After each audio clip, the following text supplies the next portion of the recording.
Dahan-dahan akong guys, lalapit sa bintana kasi pag bilisan ko paggalaw, lilipad silang lahat sabay-sabay. Kaya dahan-dahan akong maglapit sa bintana para ko yung video.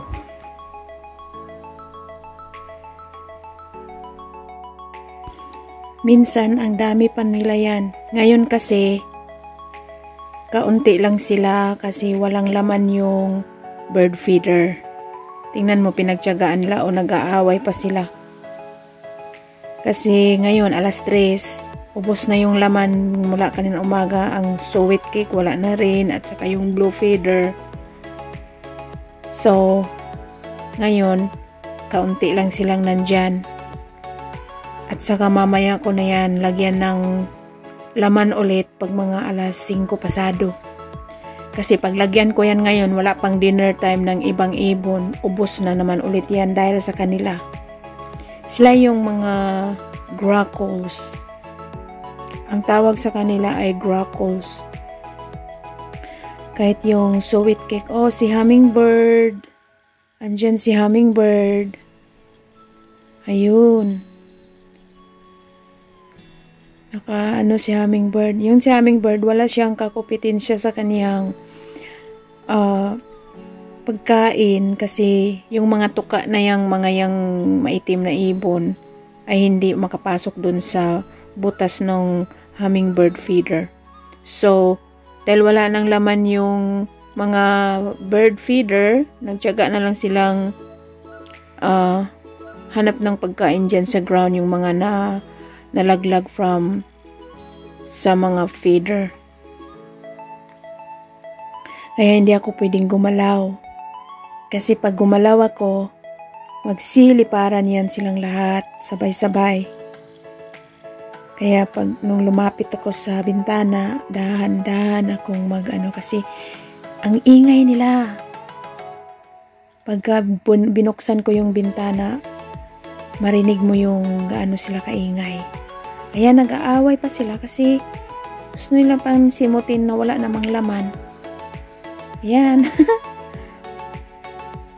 Diyan na muna kayo magsimot sa baba. Simutin ninyo kung ano ang mga simot ninyo dyan, mga grackles. So, manood lang kayo guys sa kanila. Samahan nyo ako manood. Ayan yung iba sa ilalim, sa baba ng blue feeder. Ayan yung blue feeder. Wala na ring laman. At saka itong sweet cake, natuto na rin silang dyan. Tingnan mo si Blue Jay, wala ka nang makain, Blue Jay. Kasi wala nang laman ang green feeder. At saka wala na ring laman yung sweet. Kaya Blue Jay, wala ka ng chance. Mamaya na ulit. Pag mga alas 5 kasi para sabay-sabay kayong mag-dinner. Yan si Blue Jay bumalik sa line. Sa laundry line. Yan ang Blue Jay. Tawag sa kanya ay Blue Jay. Yan sila ang mga grackles. At saka may isa pang klaseng ibon na group din sila katulad ng mga grackles. Pero after mga July or June, naglipat sila ng area na gusto nila yung temperature. Yung grackles na yan ay from summer, autumn, winter, at saka spring, hindi sila naalis. Dito lang sila. Kaya pag winter, snow yung ground, puti lahat yung baba, and then sila yung yung naglakad-lakad dyan sa snow. Yung attractive sila tingnan kasi yung itim at saka yung puti, yung nagmix. So, meron akong video dati na ang dami nila, tapos puting-puti yung ground, and then sila yung nag-agawan ng pagkain sa baba. Kasi dati hindi nila alam kung paano anuhin yung feeder hanggat sa natutunan nila. And then ang bilis mag-empty kasi ang dami nga nila, isang group. So we research kung paano sila i-restrict or yung paano sila hindi mag-attack. Mayroong pamamaraan pero nakakatamad kasi maapektuhan din yung ibang ibon. So hayaan na lang namin. Ang ginagawa na lang namin kapag nag-empty na yung feeder namin, hindi na namin refillan ng basta-basta agad. So, mag-refill ako mamaya pag mga dinner time na kasi yung mga grosbeak, yung mga woodpecker, pupunta mamaya ulit para dinner. So, sabay-sabay silang kakain kasi paglagyan ko na yan siya ngayon, aatake na naman yung mga grackles na yan. Hindi mo yan sila dyan sa ground. Merong sa ground pero ang daming pupunta dyan o nag-aaway pa nga sila kahit wala ng laman. So, enjoy lang kayo sa kapanonood ng aking mga wild na ibon. Hindi ko yan sila mga alaga. Sila ay mga wild. Sanay lang silang magpunta dito sa amin. Kasi, alam nila na pinapakain namin yung mga ibon. So, itong green feeder ay, ang laman yan ay yung sunflower seeds. Tapos yung sa hummingbird, iba naman ang pagkain nila. Yung sa oriole, iba naman ang sa oriole. Yung sa oriole, yung nasa orange, yun ay grape jelly. Ito naman ay suet cake. Paborito ng mga woodpecker. Saka yung blue na feeder ay mix. May corn, dried seeds. Tapos itong itim na nakahang, yan ay treat bar. Ang tawag nila ay treat bar na mostly ang pinapakain namin dyan yung mga goldfinches at saka yung mga purple finches. But mostly ngayon, this year, mostly namin nakikita yung mga finches ay dito sa green feeder namin.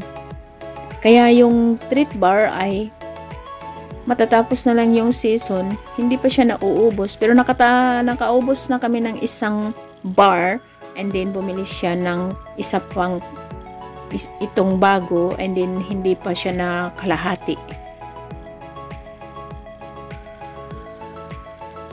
Kaya libangan namin especially pag Sabado at saka Linggo kasi most of the time nakaupo kami with our coffee kasi pag weekend unlimited like isa o dalawang cups or 3 cups na kape kapag weekend and then more on sit down and watch TV and then pag manood kami ng TV is yung front namin yung mga bird feeder. So at the same time mag-inom ng kape, manood sa kanila, minsan nag-aaway, minsan nagsusubuan yung mommy, susubuan yung baby na bird.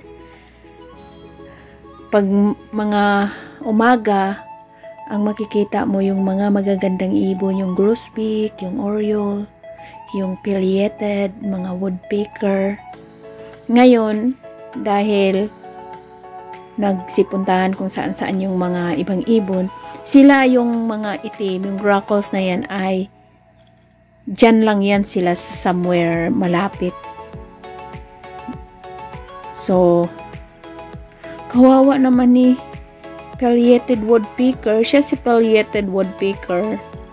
Baby pa siya. Siya yung baby na lalaki na pileated. Nag-aaral siya kung paano pupunta dyan sa feeder. Malaman mo kung baby kasi mag-figure out mo na siya kung paano mag-land doon sa may suet bird feeder. So, dahil wala ng laman, andyan siya sa puno, maghahanap ng mga uod or something to eat. Kaya mamaya ko yan i-refill para sabay-sabay kayong mag-dinner. Kasi pag lagyan ko yan ngayon, yung grackles ang magbida sa mga pagkain. And then mamaya pag dinner time, wala na namang laman. So, sa morning, refillan ko yan. And then, 5 o'clock, ang refill ulit. Kasi dati, pag nakita kong empty na, refill agad, refill agad. And then, hindi pa namin naabot yung time na bibili kami ulit ng pagkain nila. Ubos na. Sabi ko, ubos na yung ganitong pagkain. Tapos, bilis. Sabi ko, kasi wala pang nauubos na yung sa mga grackles. Ayan, bumalik si Baby Pileated at si Hummingbird. Ang anong liit ni Hummingbird, ganun din ang laki ni Pileated Woodpecker. Ayan ang Hummingbird. Wala siyang kakupitin siya sa pagkain niya.